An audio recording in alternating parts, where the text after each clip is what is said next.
प्रचंड बहुमत से विधानसभा और लोकसभा जीतकर आई बीजेपी पंचायत चुनाव में हार गई है और समाजवादी पार्टी सबसे बड़ी पार्टी के तौर पर उभरी है। अब ये अहम क्यों हो जाता है? वो इसलिए हो जाता है क्योंकि ज्यादातर जो पंचायत चुनाव होते हैं उसमें उसी पार्टी का दबदबा होता है जो पार्टी सत्ता में होती है, लेकिन इस बार ऐसा नहीं हुआ है। कोरोना संक्रमण के बीच हुए इस चुनाव पर कई आपत्तियां आई थी। हाईकोर्ट ने फटकार लगाई थी, लताड़ लगाई थी। कई संगठन ने जो संक्रमण से सैकड़ों की मौत का दावा कर रहे थे और अब जो नतीजे आए हैं वो यूपी सरकार के लिए संकेत सही नहीं है। इन चुनावों को यूपी विधानसभा चुनाव का सेमीफाइनल बताया जा रहा था। ऐसे में जानते हैं जरा इन नतीजों से निकलने वाले कुछ ट्रेंड्स को कि ये ट्रेंड क्या कहते हैं। सबसे पहली बात जो है वो पूर्वांचल से है। पूर्वांचल को सीएम योगी का गढ़ माना जाता है। आपने वो पूर्वांचल वाला नारा बखूबी सुना होगा। इसमें गोरखपुर और वाराणसी जैसे जिले आते हैं, हाई प्रोफाइल जिले हैं। पूर्वांचल के ज्यादातर जिलों में बीजेपी को समाजवादी पार्टी ने पीछे छोड़ दिया है। बनारस यानी पीएम के संसदीय क्षेत्र वाले जिले में 40 सीटों में से सिर्फ 7 बीजेपी के खाते में जाती दिख रही है। समाजवादी पार्टी ने यहां 15 सीटें हासिल की हैं। गोरखपुर गढ़ सीएम योगी का, वहां बीजेपी एसपी में कड़ी टक्कर देखने को मिली है। यहां पर आम आदमी पार्टी का खाता भी खुला है। अब गोरखपुर के आसपास के जिलों की बात करें तो जहां पर सीएम योगी का दबदबा बताया जाता है कि वहां प्रभुत्व है उनका, वहां पर भी समाजवादी पार्टी आगे है। महाराजगंज, सिद्धार्थनगर, कुशीनगर, देवरिया, संत कबीर नगर, आजमगढ़, बलिया, गाजीपुर समेत कई जिलों में समाजवादी पार्टी ने ज्यादा सीटें हासिल की हैं बीजेपी के मुकाबले। मतलब यह है कि पूर्वांचल ने अपना इरादा दिखा दिया है। अब दूसरी बात पर आए, ट्रेंड पर आए, तो अयोध्या, मथुरा और काशी ये ऐसे जिले हैं जो वैसे अलग अलग क्षेत्रों में माने जाते हैं, लेकिन सांस्कृतिक तौर पर ये जुड़े हुए हैं। इन तीनों ही जिलों में बीजेपी को हार मिली है। रामनगरी जो है अयोध्या, उसकी बात करें तो 40 जिला पंचायत सीटें हैं जिसमें 18 पर समाजवादी पार्टी को जीत हासिल हुई है। बीजेपी के खाते में सिर्फ 8 सीटें आई हैं। मथुरा की 33 सीटों में सबसे ज्यादा 13 बीएसपी को मिली है। यहाँ पर बीएसपी को बढ़त है।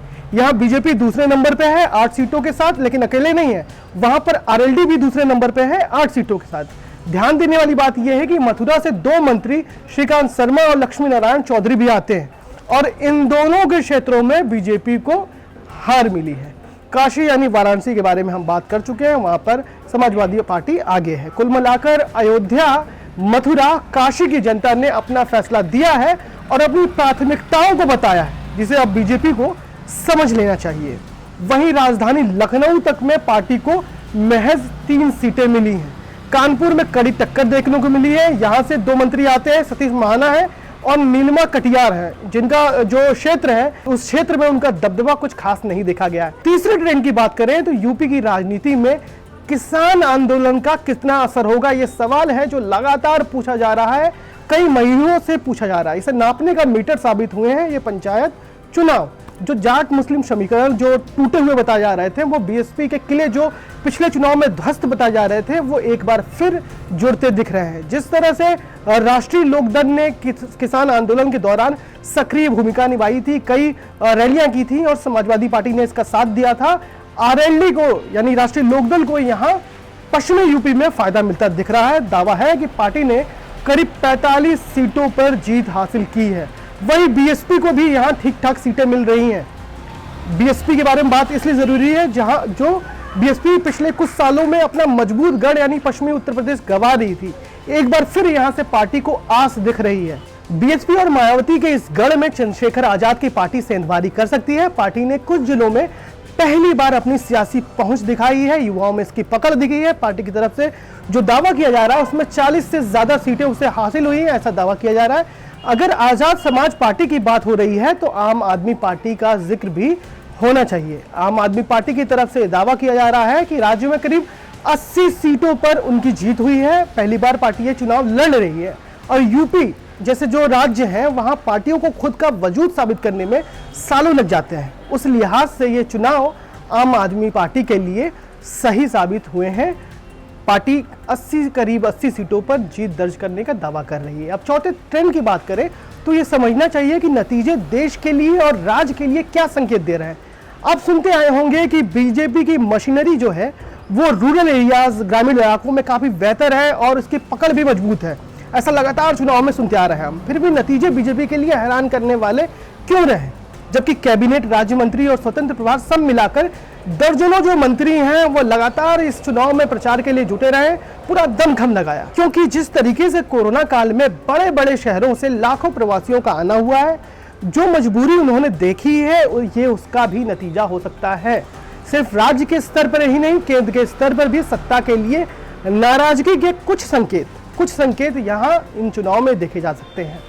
राज्य के स्तर की बात करें तो कोरोना संक्रमण में राज्य की तरफ से जो उपाय हैं, वो उपाय लोगों को नाकाफी लग सकते हैं। जिस तरीके से मार्च के आखिरी महीने में पंचायत चुनाव की तारीखों का ऐलान हुआ, ये वही दौर था जब से यूपी में कोरोना वायरस संक्रमण अपना पैर पसारने लगा दूसरी बार। 26 मार्च को चुनाव की तारीखों का ऐलान हुआ। उस दिन प्रदेश में, ध्यान से सुनिएगा, उस दिन प्रदेश में 1032 डेली केस, 6 मौतें और 5824 एक्टिव केस थे। 1 अप्रैल को यह बढ़कर 2600 हो गया। अब इसी के बीच 15 अप्रैल को, जिस दिन पहले चरण का चुनाव हुआ, पंचायत चुनाव था पहले चरण का, मामला बढ़कर 22,439 हो गया। मतलब चुनाव की तारीखों के ऐलान के पहले चरण के चुनाव में प्रदेश ने वो दर्द देखा जब उनके अपने बेड, ऑक्सीजन और अस्पताल में भर्ती होने के लिए दर दर भटक रहे थे, मिन्नतें मांग रहे थे। लखनऊ में बीजेपी को पंचायत चुनाव में महज 3 सीटें मिली हैं। ये वही लखनऊ है जहां से वो तस्वीरें आ रही थी, वीडियो आ रही थी। पिछले करीब 1 महीने से लगातार आपने ऑक्सीजन की कमी, तो बेड की कमी से मौतों की खबरें सुनी होंगी, वीडियो रिपोर्ट्स देखी होंगी। अब 5वें ट्रेंड की बात करें तो विपक्ष के लिए भी यहां से एक बड़ा संकेत मिला है। समाजवादी पार्टी के अच्छे प्रदर्शन और बीएसपी तीसरे नंबर पर रही है। इस बीच कांग्रेस, आप, आजाद समाज पार्टी समेत कई छोटी बड़ी पार्टियों को भी यहाँ सीटें मिली हैं, यूपी में सीटें मिली हैं। विधानसभा चुनाव में भी अगर इतना ही छितरा हुआ विपक्ष दिखता है और बीजेपी ये साबित कर देती है कि लड़ाई बीजेपी वर्सेस विपक्ष की है, तो सीटों का बंटना तय है, जिसका सीधा फायदा बीजेपी को मिलेगा। दूसरी तरफ विपक्ष के लिए यह भी संकेत है कि जिस विपक्ष के बारे में यह कहा जा रहा था कि ये तो बस सोशल मीडिया तक सीमित है, इसी प्लेटफॉर्म पर रहते हैं, अपनी जमीन खोते दिख रहे हैं, ऐसे विपक्ष पर अब भी एक बड़ी आबादी है जो भरोसा दिखाती है।